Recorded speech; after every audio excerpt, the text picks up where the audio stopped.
Hey guys, welcome to another episode of Bob's Wood Shop. I got my buddy John Cook back in the shop today. We're in the basement shop, and today we're going to make a chatter tool. Let's get right into it. Okay, so we're going to make a chatter tool, and this is a commercial version. You can see that. This is a version that I made years ago out of a piece of cold rolled steel, and I'm using some jigsaw blades. And I wanted to show you guys how to make this today. Relatively simple project. Should take about an hour or so. So I looked in my scrap bin, and I do have a couple rods, but I'm thinking most people aren't going to have that. Well, if you don't already have a bolt, it's going to be, you go to the big box store and buy a bolt. So what we're going to do today, I'm going to have John drill a hole here, and then we're going to put a drill and tap on each side of that so we get a really nice bite. And I think we're going to get a bigger bite on this since this is kind of thin. So we're going to drill a 1/4-inch hole, then we're going to drill and tap 2 holes here. Well, that's a grade 5 bolt, and it's got a cadmium plate on it, so Yeah, so that should work pretty good, right? it'll work all right. Yeah. All right, so a real simple project. We're going to do this part, drilling this hole on my metal lathe, but you could just as easily do this on your wood lathe. So let's go over to the metal lathe and get started. Okay, so we've got the bolt chucked up, and we're going to use a center drill in order to get a starting hole, and then we're going to move over to this bit here to make the room for the jigsaw blade. So come on, John, let's get going.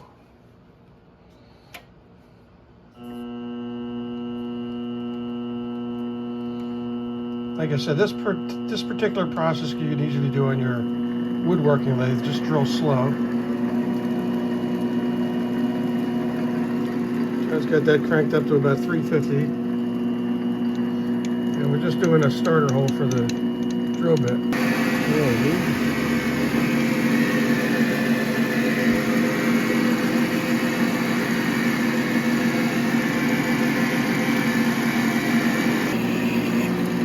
That's what we want to see.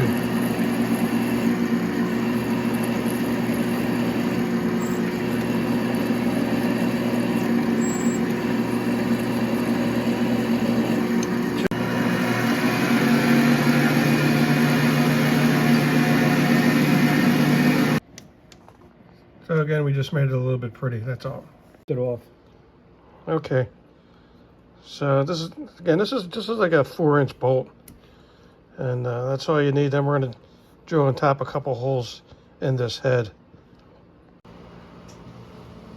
Okay, we're going to use an 832 number 8, because that's the size of drill and tap we have. Allen head cap screw. So Allen head cap screw, and we're going to do this on the drill press.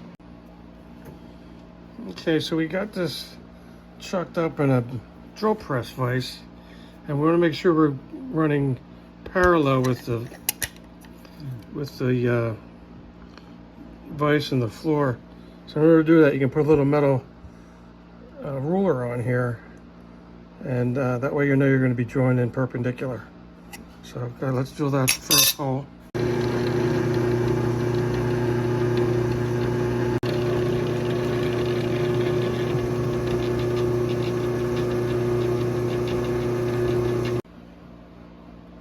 Now what we want to do here is drill and tap on this side before we move the bolt around to the other side.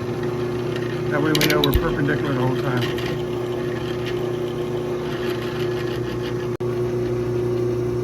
Okay, we decided to drill all the way through, and then we're going to tap all the way through.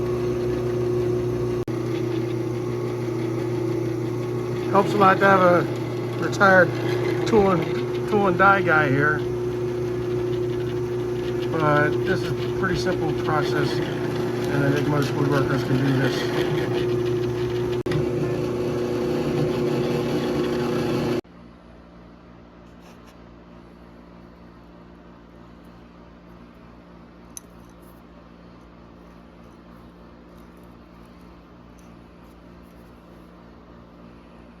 So I need a nice stiff piece of metal for the chatter part of it, and I've got these old Bosch jigsaw blades that I don't have a Bosch jigsaw for anymore. So I'm just going to use one of these as the chattering device. In order to do that, I've got to grind off these teeth, and I'm going to do that on the sander. So I had to make this a little bit shorter, and all I really did is I put it down here and I snapped it right there, and it was brittle, so it broke right off. Okay, so these teeth are obviously very sharp, and under no circumstances are you going to want to hold this blade without the use of vice grips. So be smart if you're going to be doing this.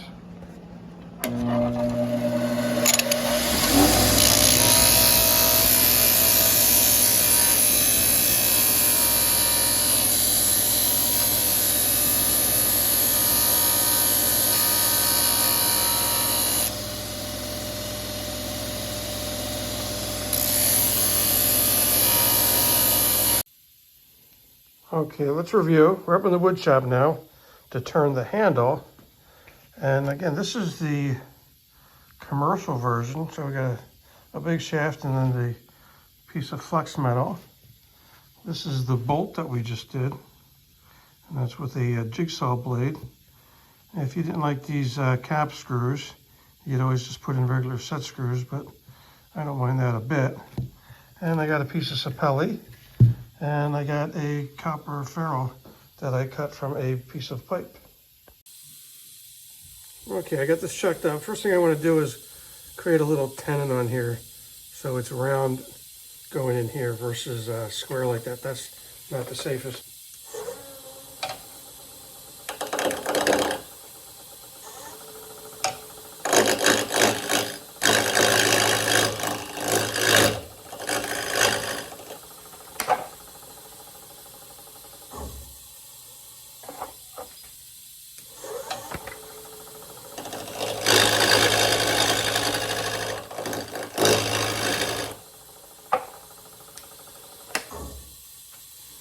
Okay, let's turn this around.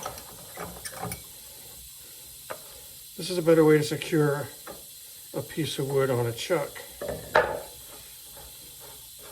Hopefully it still fits.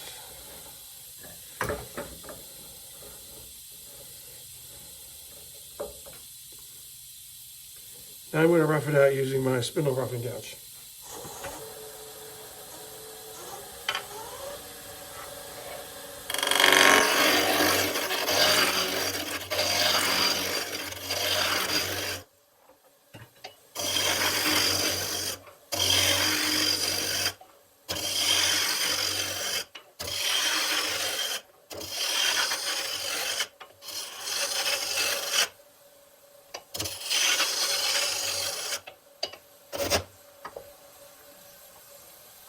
Let's turn the lathe off before you adjust.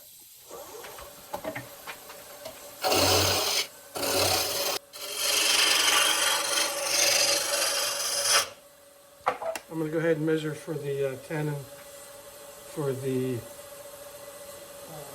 copper ferrule. Oop, I think I didn't record that. I snuck up on this dimension. That's just fitting on there. Maybe slightly loose epoxy will fill that up. And let me drill a hole. It's a 1/2 inch hole. Okay, another reason I wanted to put a tenon over on this side so that I can hold it in the chuck. Now when you're drilling, you want to drill slow. And so I'm going to go around 500-600 here.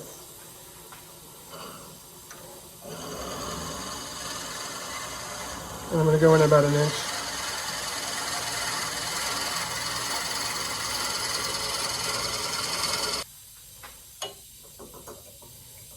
That'll fit in there just right. I go a little bit deeper so I want to hide the threads.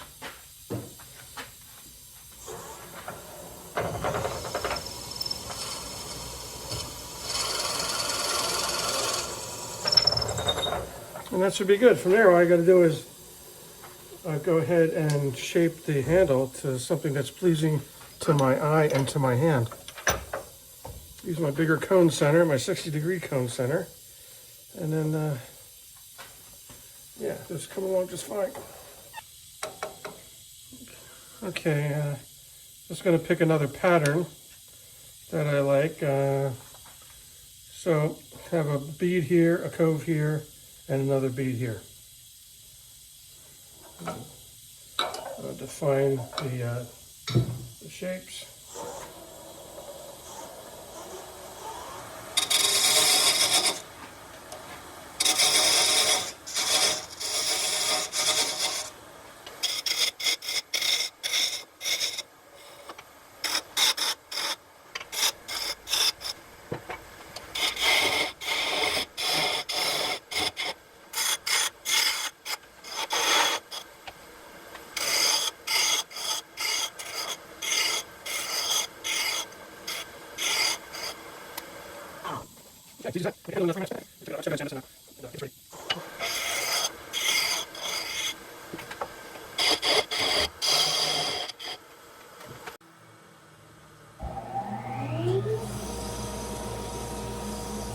Let's put a couple details in it.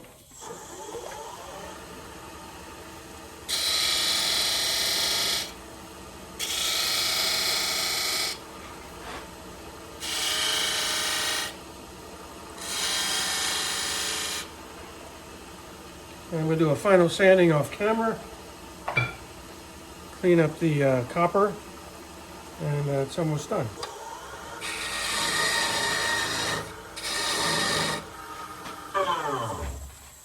I haven't used too much of this Yorkshire grit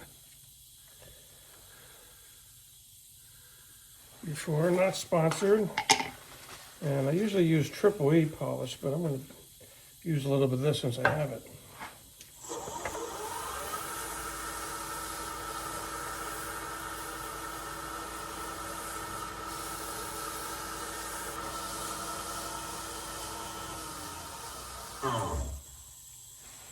It's mahogany. This is that sapelli. I'm not really sure how to pronounce it.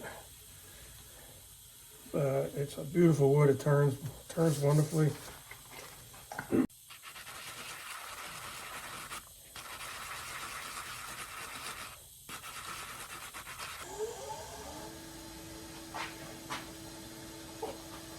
I'll go ahead and clean up that shaft. Make that a little shiny too. As long as I'm making it pretty. Okay, the epoxy that I used for this was the end of it. So I don't have any more, so I'm going to use a little bit of Gorilla Glue. This is supposed to be good for wood and metal. And that's a real nice tight fit anyway. So I think this will be just fine. Get some of this on here. Certainly got a lot of bite with all these threads.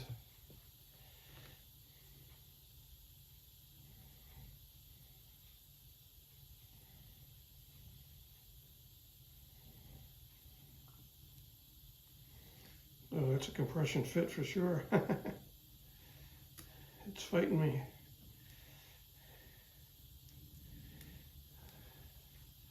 I'm just going to hold that in there.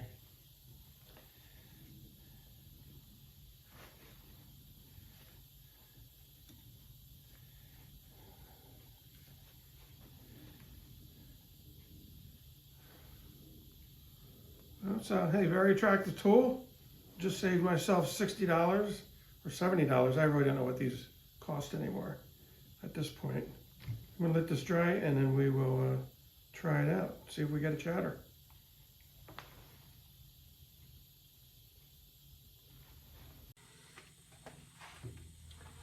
Okay, let's do a little experimentation. That was my first run. Let's do a couple more.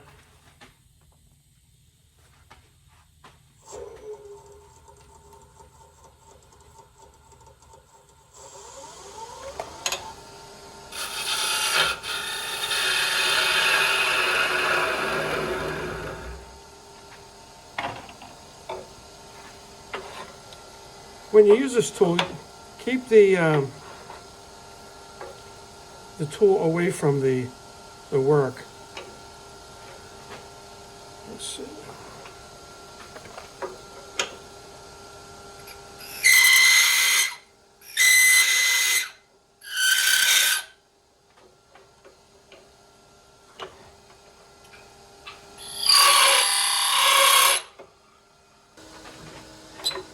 Okay, when you use this tool, keep the tool rest here and it's several inches away from the work.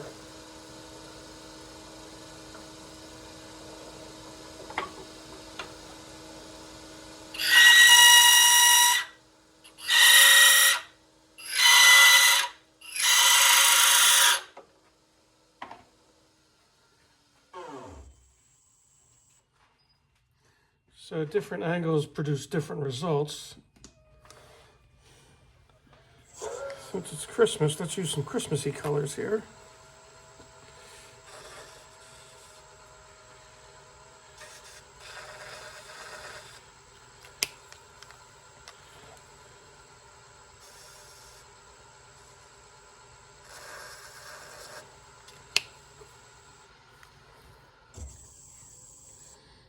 Beautiful. Try it again.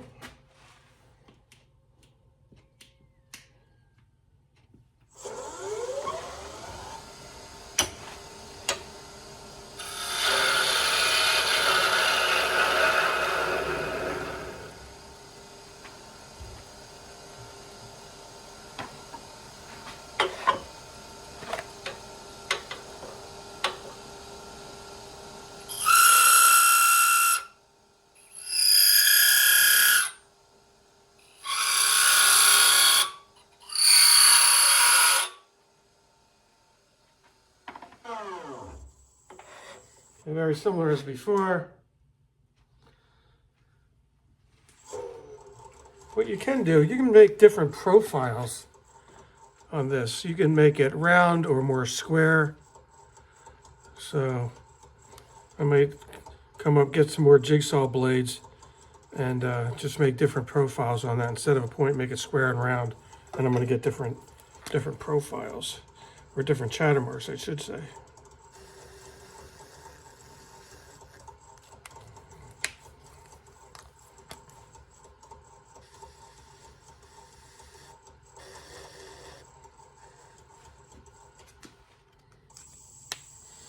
Okay, ooh, not crazy about right there. Let's try that again.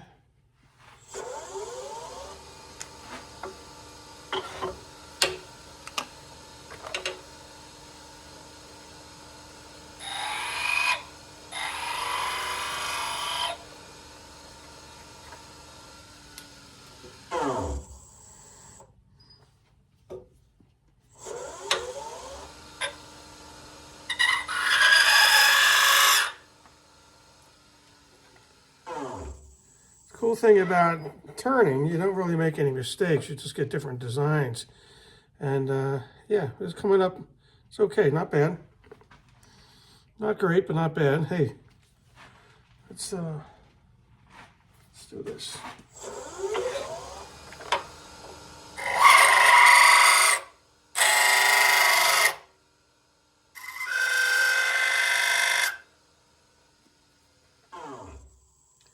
So that's the commercial version. Really not much difference. So you can experiment as much or as little as you would like. And you know, we're making the tops one at a time. So, I mean, any kind of pattern is going to be pretty attractive to the buyer. Yeah, very Christmassy looking. Okay, actually looks like a Christmas sweater.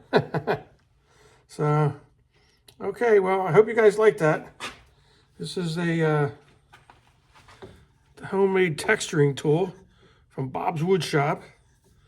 Really didn't cost me anything. I think I got this bolt for free, and I had a little piece of copper from other projects that I did.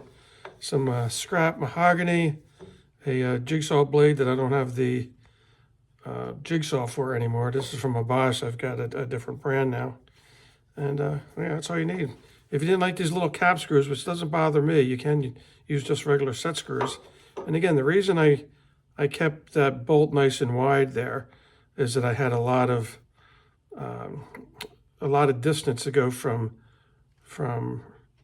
this surface down to the center, and that was going to prevent these screws from backing out from all that chatter that's going on.